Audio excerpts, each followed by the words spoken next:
Právě se nachází na náměstí Roberta Schumana v Bruselu. Konala se zde konference o snižování antibiotik v preskripci a pořádají organizace Eurocam. Je to organizace, která zastřešuje aktivity alternativy v celé Evropě a možná ještě i dále. Navazovala na předchozí konferenci, která se odehrávala v Evropském parlamentu a které jsme byli také účastníci.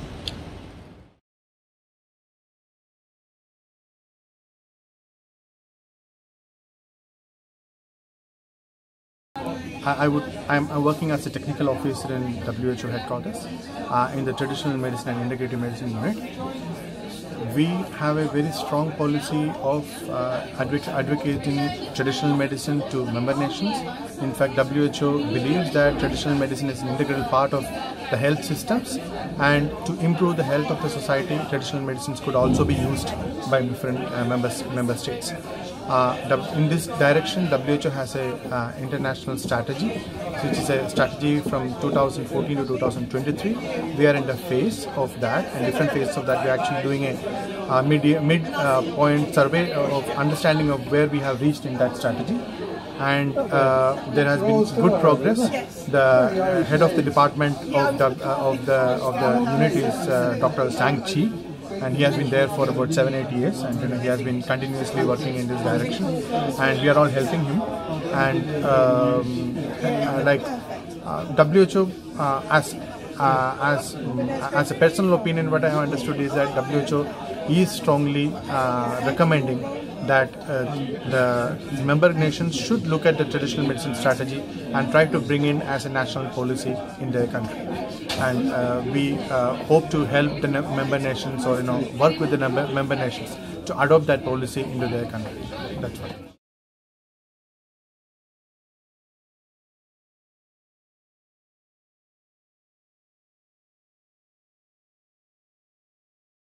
My name is Madan Thangavelu. I'm a DNA biologist based in Cambridge, and I've worked with DNA and DNA research for the last 36 years. And I have a wide background. I have studied agriculture, I have studied genetics, I've studied DNA and DNA genomics, and also worked in cancer genomics. Finally, I'm also an advisor to the all-party parliamentary group in the UK, all-party parliamentary group on Indian traditional sciences. And over the last 15 years, I work with alternative systems of medicine, traditional systems of medicine. And there is a reason for this. Modern medicine is based on principles that has been extremely helpful, extremely powerful for many aspects of human health. But there are an increasing number of areas where modern medicine fails. And these are the increasing conditions that we see in almost all the developing countries of the world, particularly chronic diseases, so diseases like metabolic diseases or dementia, age-dependent neurodegenerative diseases. Now, these are all conditions where modern medicine is failing to provide complete answers, and we need another way to look at the problem, and we need another way to answer these problems. And I feel this is a big area where CAM can play a big role. Early this year, we had the Commonwealth Leaders Summit, the 53 nations of the Commonwealth, the old Commonwealth of Nations. The leaders got together in London, and Prime Minister Modi and Prince Charles came together, and they unveiled a new Center of Excellence for research in Indian systems of medicine. So this is a major development here in Europe, and I think in the next few years we will get to see much of the research foundations for these ancient systems of medicine come out of these activities. So this is in brief this status in the UK. Traditional medicine strategy that will run up to 2023, and I hope there are discussions now underway to refine this for post-2023. I'm very optimistic that if governments of the nations, particularly the health ministries of the nations, come together, sit around a table and express their needs, then we can come to very, very cost-effective solutions to many of the health problems that we have.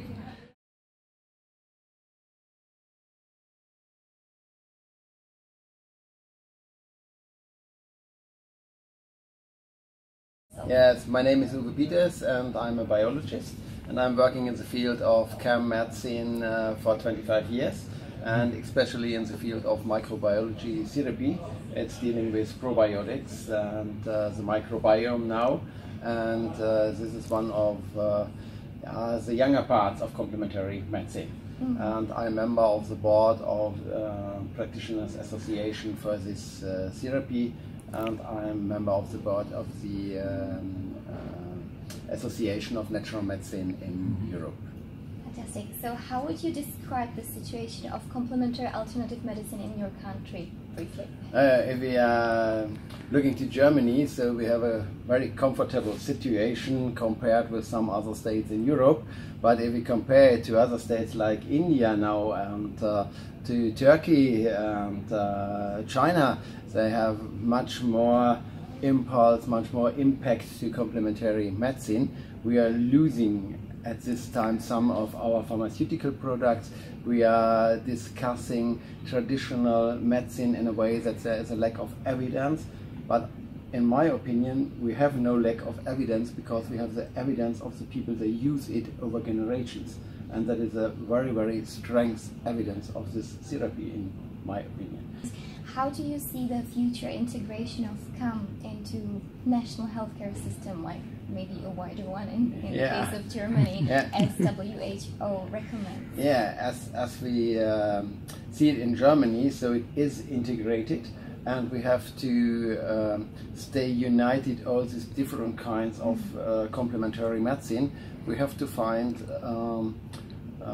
unique speech to the patient to make clear what is our idea of individual medicine, of salutogenesis and all these parts. So we have to communicate better, then we will stay with, yes, a better wine from the back, I would say. Right, and to conclude with, actually what is the legal situation in the country? Like, I mean, any legal action? Yeah, so we have the legal action, so we have three parts of this complementary medicine. They talk about phytotherapy, anthroposophic medicine, homeopathy. So we have, so it is a little bit easier to get products in the market, and it is legal to have it in the pharmacy. It is legal to practice in Germany, and we have this health professionals in Germany. It's a little bit special situation. So we are really comfortable, but it might be better, and we have to be careful that it isn't going down. And for me, it is a pleasure to talk to you, because it is good if we have other member states of the EU coming up, growing complementary medicine. So it is good for us to say, our politicians, look everywhere they want it and they are growing up, don't decrease it in your own country. Fantastic. We have a lot to learn from your side. Thank you very much. On behalf of Mr. Thomas Vibrant and the Professional Chamber SANÁTOR, a member of EU Health Policy Platform, we would like to thank you wholeheartedly for your interview. Thank you for the question.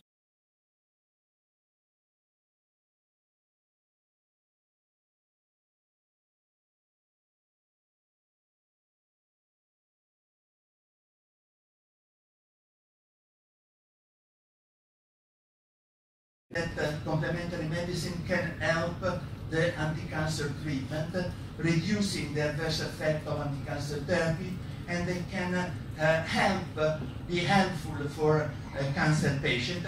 So if there is something evidence, like maybe... Fantastic, thank you very much. And would you kindly share your personal clinical experience regarding CAM? Yes, I am the director of a small clinic in the hospital of Lucca, which is a town in Italy, Tuscany, between Florence and Pisa. And in the hospital Lucca, we started this practice about 20 years ago, 1998. We had a database of around 6,000–7,000 of consecutive patients seen in this time, and this kind of work is made by me and other colleagues. We have this clinic, homeopathic clinic, is articulated in one homeopathic clinic, the other is homeopathic clinic for women, and the third one is complementary medicine in integrative oncology. I mean, to help the patient, oncological patient, cancer patient, to ameliorate their quality of life and to reduce the adverse effect of anti-cancer therapy. For the homeopathic clinic, we are working in respiratory disease, dermatological disease, gastrointestinal disease, and psychological disease with good results. Thank you very much, sir. Thank you. I'm so sorry for this, but we need you. Yeah.